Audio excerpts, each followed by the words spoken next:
here from Pear Collections. I hope you're having a fabulous day, and thank you so much for joining me for another edition of our style tips and tricks. Today I want to talk to you about learning how to feel comfortable in your own skin.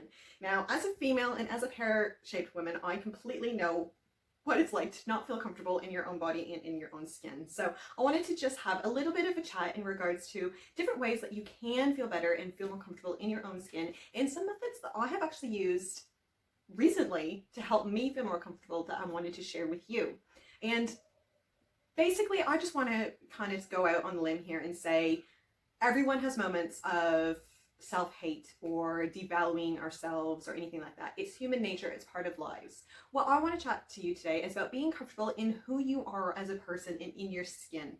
I know in the modern era of social media, there's so many things to get distracted with different filters, different Instagram influencers, all promoting things that aren't really achievable. So I know lately having a positive body image has been really hard to do for a lot of us, especially those of us who don't fit the status quo body shape. So I really wanted to kind of chat more about how you can really work on your body positivity and your mindset to feel comfortable with who you are. So I thought I'd start off today by getting a bit personal and kind of give you a bit of a picture of who I was when I was younger to who I became throughout being a teenager and even now.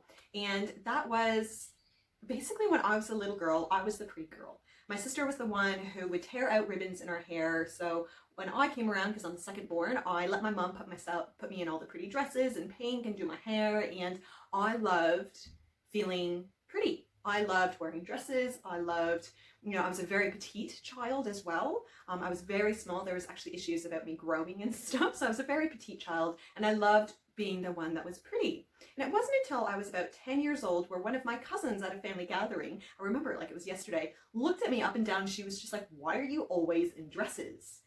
It wasn't until that very moment that I became to realize my body type and just realize other people's point of view of me. It was this defining moment in my life. And throughout my teenage years, I became more and more self-conscious and basically got to the point where I just wanted to be invisible. I tried so hard to be invisible. I tried to dress in dark colors. I always wore jeans so no one could actually see my legs, because of course they were a bit bigger than the top half of my body. I devalued myself and I believed I was ugly, whether or not I actually was. It was a very difficult time. I had very low self-esteem, and that basically carried into my early 20s and mid-20s.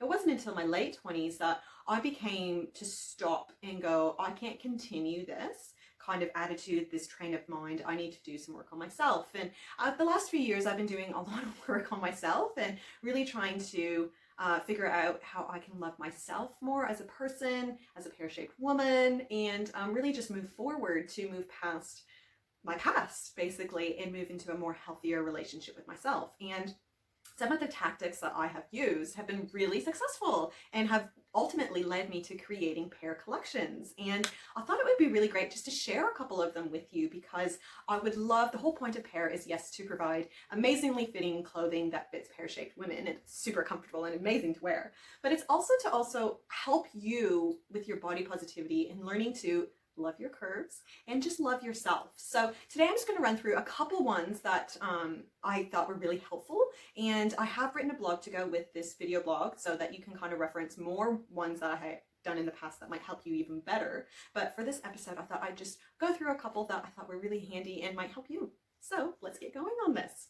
First off, I became self-aware. I think when you're stuck in a cycle of self-hatred and self-loathing, you actually aren't self-aware of what you're good at and what you're not, and really being able to analyze that objectively.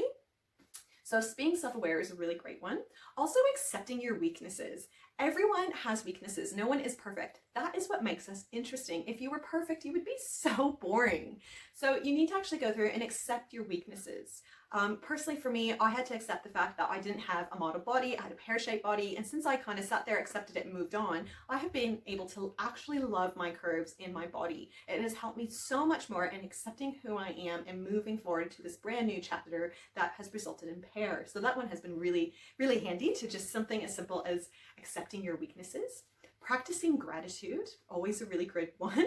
And stop caring so much about what other people think was a really big thing for me as well. I've always been very conscious of what everyone thought of me, wanting to make sure everyone liked me.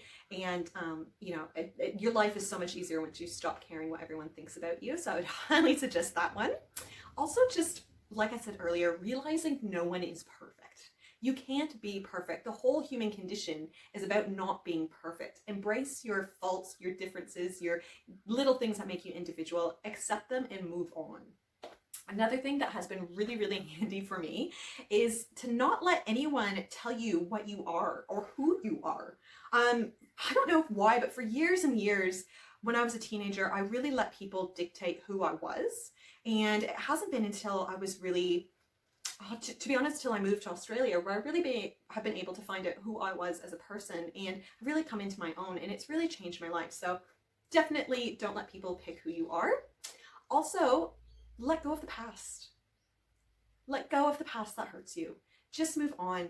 Everyone has horrible things that happen to them in different degrees and different, repercussions. It is time for all of us to sit there, accept the past, move on, learn from it, move on for it, and then look to the future. It's really important just to let it go. Also, while you're doing it, redefine who you are. Redefine it and learn who you are. Once you let go of all of the pain of your past, you can learn who this brand new person is, and it can be really invigorating and really empowering as well. So I definitely suggest doing that. Another thing that I really, really found helpful is to stop being a pleaser. I have been a pleaser my entire life. I distinctly remember when I was a child, quote unquote, helping my mom cook, I would constantly ask her, Mommy, am I helping you? Am I helping you? Am I being helpful? Over and over, this concept of being a pleaser was not even cemented. I cemented it myself into my own brain. And after I stopped being a pleaser and start working on pleasing myself and making myself happy, my whole world changed. And I actually had so much more energy to focus on positive things that were making me happy rather than focusing my energy on just making sure everyone else around me was happy. It's been really amazing for me. Another thing with that, do things you want to do. This is something I think so many people, especially women, have issues with, is actually just stopping and doing the things you want to do. Just, again, forgetting what people expect from you and doing the things you want to do that are adding to your life, adding to your overall health, and adding to your happiness. Just do those things. Focus on those things. Forget what everyone else expects you to be doing. Another thing with that, care for your body. Like I've said in a couple of my episodes, I've been struggling with my body my entire life. I have some blood disorders, and just this year I've started to take control of my life in that way. And I can't believe how much my life has changed and how I have been living the way I have been living for so long. It's crazy. I don't know why I did that to myself.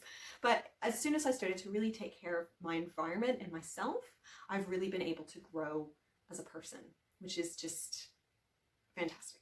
The last tip I want to go through with you today, again, I have heaps more in the blog that I wrote for you guys, so make sure to check it out after watching this. But the last one I want to go through is rethink flaws as a potential area of growth. So as a pear-shaped woman, I thought as my body shape was basically my biggest flaw. My cankles were a flaw, my big thighs were a flaw, my big calves were a flaw, my tiny chest was a flaw, everything was a flaw. Everything about me was a flaw. And I started to rethink the way I look at things and really just, again, came to terms with my weaknesses, my perceived weaknesses, and moved on. And then I also just realized once I accept these parts of my body, how much more it has impacted the rest of my life. I now wear clothing that I never would have worn as a teenager. I actually wear skirts and dresses. As a matter of fact, I wear skirts and dresses more often than I wear pants now because I find it is actually more comfortable. It's more comfortable than wearing jeans. So why have I been wearing them all these years? It has really just directly impacted everything in my life and basically woken it up to so many more possibilities. So I thought I'd do this episode to help you also find your new possibilities, to really empower you to do the work. I'm not going to say it's always easy, but to do the work and really just learn to love yourself this year and really learn to love your body because it's your own, it's all you have, and you're amazing. Just remember that you are amazing. You're an individual and unique. Start recognizing it. So like I said, if you do want to read some more of these positivity and outlook ways of kind of redoing your life this year, please feel free to go on our website. I have the link included in the description of this episode. You can go directly to the website, read that blog, and if you have any questions, please feel free to like, share, comment, and subscribe so we can have a chat. Feel free to message me directly. I'd love to chat it through with you and really help the community and as a whole to really love themselves more this year. So I hope you've enjoyed this episode. Please feel free to subscribe and make sure you don't miss out on any future episodes. And as always, guys, love your curves. Bye.